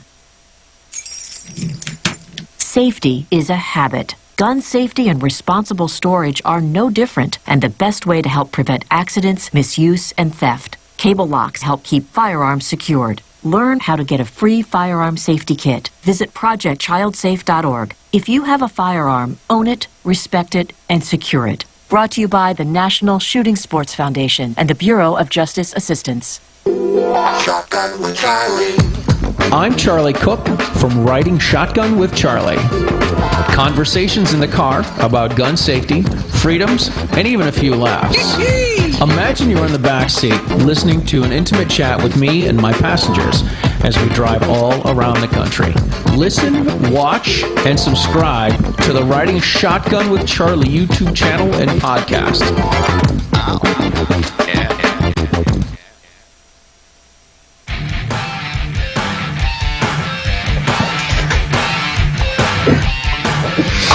Okay, so here we are back, and we have a second hour guest, and our second hour guest is the Ohio Secretary of State, Frank LaRose, and I know that Frank is. This is push time right before an election, and so I know you're moving from place to place to place. So do we have you someplace where you're kind of hooked up with us, Frank? Absolutely. And Amanda and Rob, I'm joining you from the car. I just got done doing a campaign event. You're right. It's busy when you're a candidate 2 days before the election. It's even busier when you're both the candidate and the person running the election. And so, but always glad to call in and be part of your show. Okay, well, we really appreciate it. And we thought it was very timely to I mean, you were in the military, and so you used a gun to defend our country, and now you are the Secretary of State, and you use the election process to defend our country. And so that's really the gist of what I wanted to talk to you about a little bit. Yeah, I view it as a sense of mission, just like I had a very clear sense of mission when I was serving on active duty, and I still serve as a reservist, by the way. And I look forward to those weekends when I get to be Sergeant First Class LaRose instead of Secretary LaRose. But that same sense of mission and purpose that I brought to the work I did in the military is what I bring to the work I do now. And it's no less important, quite honestly. I mean, having free and fair elections that people know they can trust is the foundation of our entire way of life. And that's what we do every day at the Secretary of State's office, is make sure to keep Ohio's elections honest. We have a saying. We like to say that we make it easy to vote and hard to cheat. That's exactly what we do here in the Buckeye State. And as a reminder, Election Day here in Ohio is this coming Tuesday, 3rd. So yeah, it's Tuesday. So it's coming up. So one of the things that our listeners have learned a lot about is the Supreme Court cases and the terms standing and moot and all of those types of things. And I know that election and election integrity has been on on the minds of so many of the American citizens, because our show is national. And so, so do you as Secretary of State talk to the other secretaries of state? What's your spin on the whole election integrity across the country, and how do you guys all work together?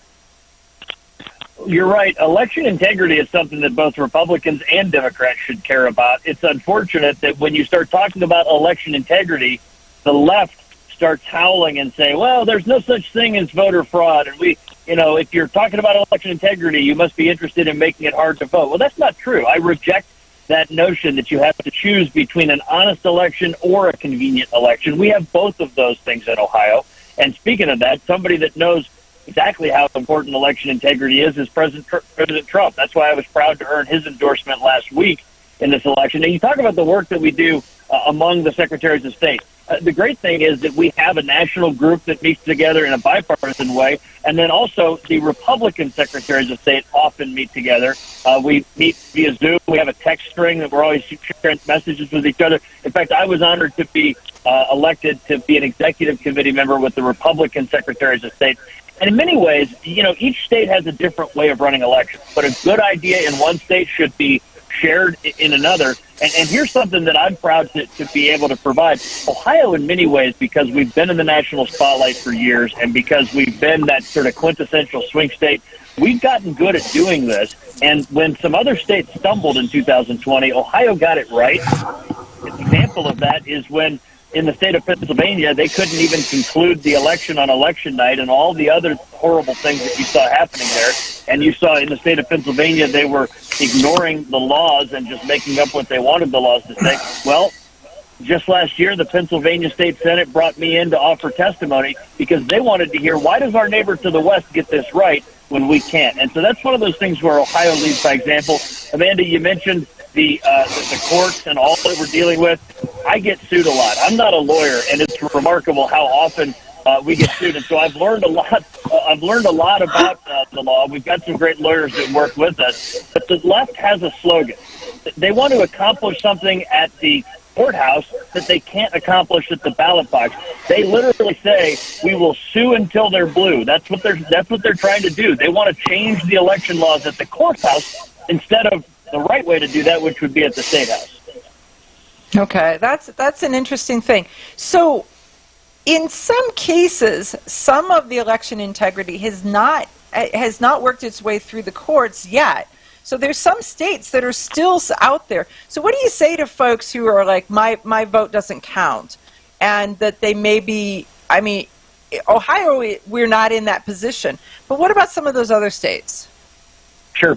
Yeah, you need to push for reform in your state. First of all, and again, I'll be political here, but you need to elect a conservative Secretary of State, somebody who's not going to be an activist, who's going to follow the law faithfully. That means whether you agree with it or not, you follow the law faithfully. You want a conservative Secretary of State, but then you need to work with your state legislature to improve your election laws in your state. Now, as for your listeners in Ohio, I can tell you with a high level of confidence, with 100% confidence, that we run honest elections in the state. That doesn't mean that voter fraud never happens. It means that when it happens, we catch it and we refer it for prosecution. And as you know, as an election leader yourself, it's overseen by both Republicans and Democrats. We have voting machines that can never be connected to the internet, but we don't stop at that. We actually audit every election in Ohio, which means we go back about 3 weeks after the election and we count the hard copy ballots. We compare that hard copy paper ballot to the electronic result to make sure that there's fidelity between the two. And if you have any questions, and this is something any of your listeners anywhere in the country can do, sign up to be a poll worker. Everywhere in the country, they look for people, both Republicans and Democrats, to be poll workers. It'll be a great experience. It's a long day. It's a lot of work, but you're going to come out of it really understanding how elections work. Oh, and I think that's a really good thing. The things that I learned on being involved in my local board of elections, it's amazing how everything is done in a team of one Democrat, one Republican. So every place they go, everything they do, when they put hands on something, there is eyes from both parties so that it is a team and it is a relationship so that there is not this my party gets ahead of your party. Well, and I'll tell you, Amanda, I call it the Noah's Ark rule. It's 2 by 2, right? Everything, or the other thing I'd say is it almost takes two people to screw in a light bulb at the Board of Elections because you got to have both a Republican and a Democrat. Even the building is bipartisan, right? There are two locks on every door, 2 deadbolts or 2 key swipes, and so it's got to take a Republican key and a Democratic key to even open the door. It's like those old submarine movies from the 80s where it takes 2 keys to launch the torpedo so nobody can do it by themselves. We take this very seriously. Even on election night, when the polls close at 7:30 p.m. and they've got to load up all the ballots and all the materials and take them down to the Board of Elections, you've got to have both a Republican and a Democrat in the car. Back during COVID, we had some people say, I don't know if I want to get in the car with somebody else. We said, sorry, we're not changing that. You can roll down the window and hang your head out like a dog or something, but we're not gonna take chances when it comes to that bipartisan chain of custody, because we always have to have Republicans and Democrats overseeing every part of the process. Right, and so I think that's one of the issues is bipartisan chain of custody. And so I know, like Pennsylvania, where they involved you, the thing that made the news was they taped paper over the window and said you're not allowed to look. You know, absolutely craziness. Yeah, that's the spot that makes people then question, and it gives legs to things to where they're like, okay, in my mind there is a question about this or there's a question about that, and I believe it is our responsibility to answer those questions, to flesh that out, to show it the light of day, so that everybody goes away confident that your vote absolutely counts.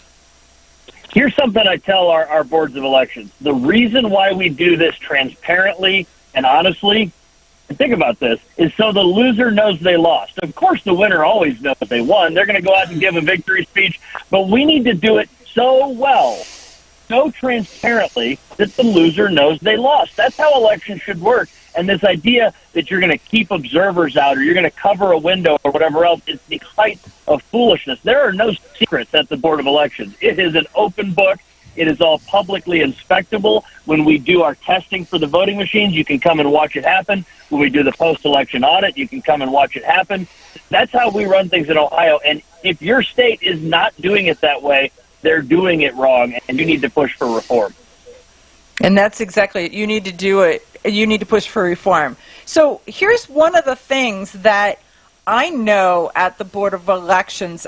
Their meetings are public. And so public meetings mean that you can get up in the morning and say, I'm going to the Board of Election meeting. You can sign in. You can sit there. You can see everything happen. When they do all the testing of the machines, you can watch it. So you can then in the public comments ask questions and be informed. They will fill you in on what they do and why they do it, because it should be open and available. And I'm really pleased to have you as the Secretary of State for our state, and to be able to say to people when they ask about election integrity that I know my county is pristine and I know my state is pristine. Where there may be questions, they don't reside in the state of Ohio, in my mind. So what do you know about... The biggest concerns that happen, in my opinion, are things that don't happen in secret. Some of the biggest concerns about election integrity in Ohio are things like these activist lawsuits where the ACLU and others tries to sue until they're blue. Well, we don't settle those lawsuits. We fight those lawsuits, because settling a lawsuit with the ACLU and giving them 30% of what they're asking for, that's like paying the hostage taker's ransom. What happens when you pay the hostage taker? They only take more hostages, right? And so we don't do that. But the second thing is this national effort from D.C. to try to federalize elections administration. It's got all these different names. I'm going to need you to hang on to that thought. Federalized elections. We're going to go to a commercial break. When we come back, we're going to talk about the drive to federalize elections.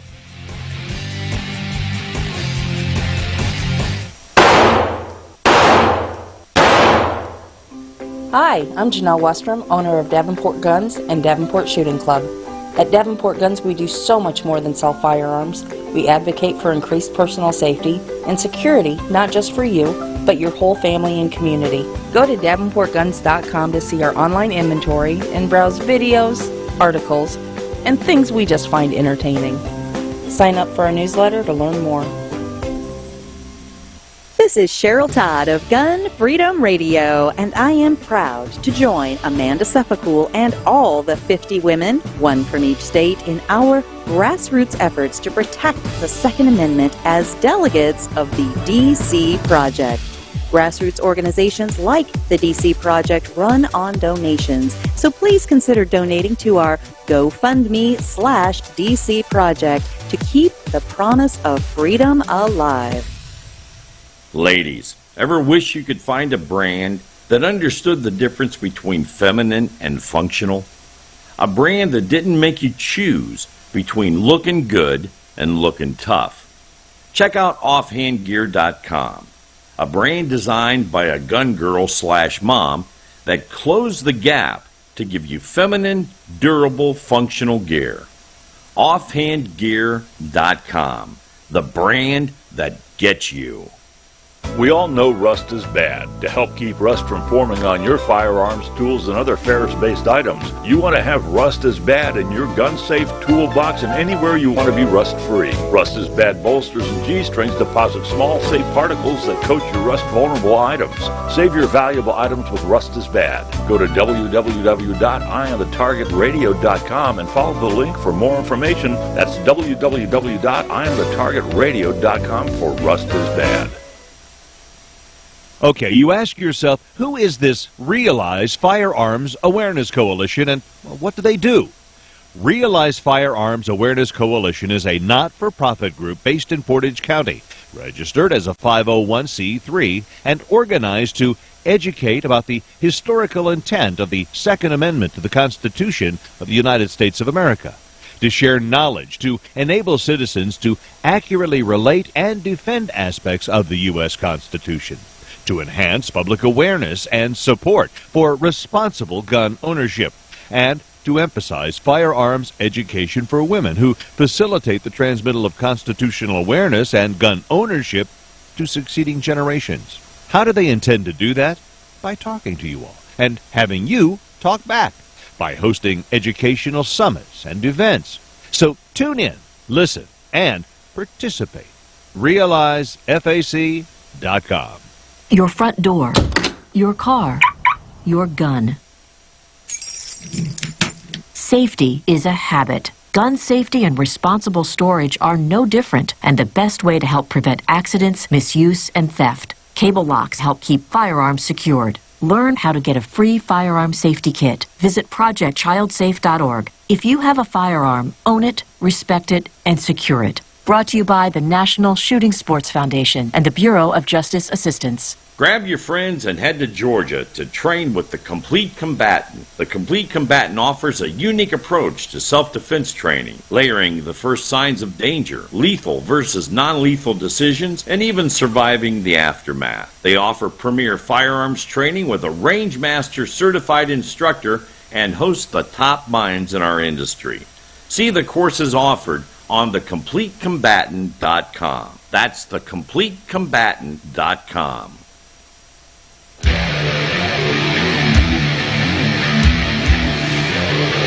Okay, so we are back, and we're back with Secretary of State, Ohio Secretary of State, Frank LaRose. And so Frank is a reservist. He was, well, I guess he's not former military, his military, but he's off deployment currently. And he is helping Ohio preserve election integrity. But there's a big push to try to, and we talk a lot on this show about states' rights versus federal rights and where that push is. And so right now it looks as if they're trying to federalize the election process. What should we be looking for? What should we be hearing for? What key words are we going to, should we know so we can go, aha, now I know what they're doing. Frank? Yeah, so these things masquerade by a bunch of different names, and they've always been very keen to give them these focus group tested, fluffy-sounding names. They called one of these bills the For the People Act. Well, for heaven's sakes, how could anybody vote against a bill that's called For the People? They called another one the John Lewis Voting Rights Act. They literally named it after a recently deceased civil rights hero. But Americans aren't fooled by this. These aren't about the freedom to vote. They're not about civil rights. They're not about voting rights. It's about putting liberal activists of your election. Here's the other way to think of this, Amanda, and this is the Pelosi plan to Californify elections. She wants every state to run elections the way California does, which is the prime example of how not to run an election, in my opinion. And so they've tried to foist these things on us, and we have gotten very close to losing these votes. In fact, it's taken a couple reasonable Democrats to join us on this, to kill these on the Senate floor. And I give credit where credit's due to Joe Manchin and Kristen Sinema for joining with us to defeat these dangerous pieces of legislation. Now, what's included in them? All kinds of things. Like one of them would legalize ballot harvesting in all 50 states, which is a terrible idea, or take away our ability to check IDs or to remove dead people from the rolls. This just shows you how much the D.C. bureaucrats want to micromanage us. They literally included a provision in one of these bills that would tell your Board of Elections what kind of adhesive to use on absentee ballot return envelopes. Now, Amanda, you know I'm the guy that runs elections in Ohio, and I don't tell you guys at the Portage County Board of Elections what kind of adhesive to use on your absentee ballot return envelopes. They said you couldn't use lickable envelopes. You had to use the peel-off sticker kind of envelope. I don't know if there's a lobbyist for people with no tongues that got that inserted into the bill or something, but that's the kind of craziness. They want to control every aspect of our elections, and I can promise you we don't want a bunch of woke D.C. bureaucrats controlling our elections. Okay, well, and I agree with that. So here's a good question, is that when you say about dead people, then it really is this issue of how do you go about getting rid of someone who is dead from the rolls? A friend of mine, her husband recently died, and she said, you guys were Johnny on the spot, and she got a letter saying, I believe he's no longer with us, and we're going to take him off the voter roll. Yeah, and some people get upset by that letter because they don't want to, bring up the memories. But we've had cases where if a name is really close, or it's a senior versus a junior, or whatever else, so we make sure. But no, we work with the Ohio Department of Health. There is a state agency whose job it is, among other things, and this is what they should be focusing on instead of some of the other things they've been focusing on. But there's a state agency, the Ohio Department of Health, that one of their jobs is to certify when people are no longer with us. And so we now get that list every month. It's called the STEVE file. It's an acronym that means something. We get that list from the Ohio Department of Health, and then we disaggregate it into 88 county board of elections lists, because if you died at a hospital outside of your county, we need to make sure your county knows about it. And then we require the county board of elections to remove those deceased voters from the voter rolls. This shouldn't be controversial. And Amanda, you know this. I'm a stickler about this. We caught a county here in Northeast Ohio that wasn't doing a good job of that. They had kind of been sloppy about it, and they had left 800 dead people on the rolls. And I placed the entire board under administrative oversight as a result of that, because it is not a joke. One of the other things that we do that's very similar is we do an annual inspection of the voter rolls to remove non-citizens. Now, here's the good news. We usually only find 100, maybe 150 non-citizens on the voter rolls out of a state with 8 million registered voters. It's a small number, but American elections are only for American citizens, and so we work to do that. And then there's a backstop as well, because no list of people is a perfect list. It's dynamic and that kind of thing. And so if somehow we don't manage to catch you with those different processes that we have, if you become inactive for 6 years, meaning you don't vote, you don't renew your driver's license, you just sort of drop off the radar, then after 6 years, we remove you from the voter rolls. The left absolutely howls about this. They call it purging the voter rolls. It's just list maintenance. It's just making sure that deceased voters and those that moved out of state are removed from the voter rolls. This went all the way to the U.S. Supreme Court, and thankfully Ohio won. And so it's been found constitutional that we can continue removing deceased and those that move out of state. But you also send a notice that says, hey, you haven't voted in this period of time, we're going to take you off, right? So you get a chance to say, hey. Yeah.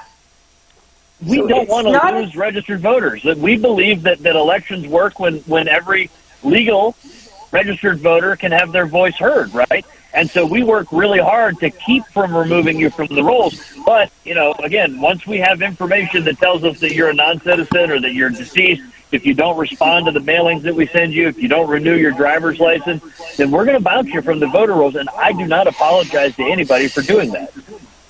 Well, that makes so much sense. So the concept of the lickable envelopes, I'm just going to say, if I were a conspiracy theorist, I would say DNA in the spit. They could identify who is mailed, who has put together the envelope. But if I were a conspiracy theorist, I would roll that out. But if I'm not, then who knows why? Either way, let's leave it up to the Board of Elections what kind of doggone envelopes they will use. That's not something somebody in Washington, D.C. needs to be telling us. Right. I mean, it really is. So understand, folks, that the election process is run state by state by state. And so what's happening maybe in Wisconsin or Pennsylvania or Arizona may not be happening in your state. And so you can have faith in the election process. If you're in a state where they are being questioned, then get involved in what those questions are and stand up. What advice would you have for people that are living in those states where the lawsuits are still there, or where the Supreme Court refused to hear them? There's still questions in people's minds. Yeah, a couple things. Sign up to be a poll worker. Get involved at your local Board of Elections. Every Board of Elections in Ohio is 2 Republicans and 2 Democrats that run it. They're generally in those positions because they have the trust of the county Republican or county Democratic Party, but also pay a lot of attention to the Secretary of State's race. I get it that the average person doesn't follow the Secretary of State's campaign, right? Thinking about the governor's race or the U.S. Senate race, but I can tell you who is very focused on the Secretary of State's race. You remember Eric Holder, Obama's Attorney General? He has started a super PAC a year ago with one objective, and that is to raise $15 million to defeat Republican secretaries of state. Now, why does he want to do that? They want to put liberal activists in charge of elections. And so if you're inclined, I'd say get involved, be engaged in the Secretary of State's race. It's one that not everybody pays attention to, but it really does make a difference. I mean, so there's just things that we need to protect when we're talking about the Constitution, when we're talking about our Bill of Rights, and our election process is kind of the heart of this. I mean, I see it so tied with the Second Amendment and how those two work together. But we're down to our last 1 minute. So what do you want to tell our listeners about you, Frank LaRose, and why your military guide is now the Secretary of State? Well, Amanda, next time I'm on, we'll have to talk guns, because that would be fun, too. But no, I have served for more than 10 years in the U.S. Army. I serve as an Army Green Beret. I have safely used firearms in my profession, and so I will be unbendable when it comes to the Second Amendment. Running elections is foundational, right? We have to have honest elections, and that's exactly what we do. My military background prepared me for this work. I can tell you we had a saying in the military that you sweat in training so that you don't bleed in battle, and that's exactly what we brought to the table when 2020 came. We had to do our sweating, but on election night, you saw Ohio got it right, and that's something that we're really proud of. I'd encourage you to visit Voto. Gotta go. Frank LaRose, you ask yourself, Secretary of who State. is this Realize Firearms Awareness Coalition, and what do they do?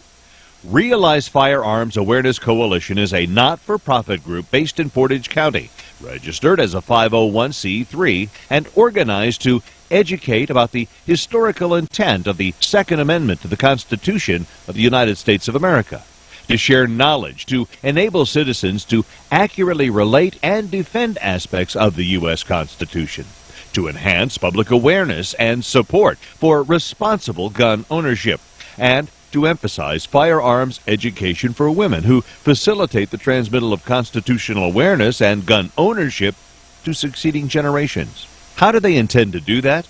By talking to you all and having you talk back, by hosting educational summits and events. So tune in, listen, and participate.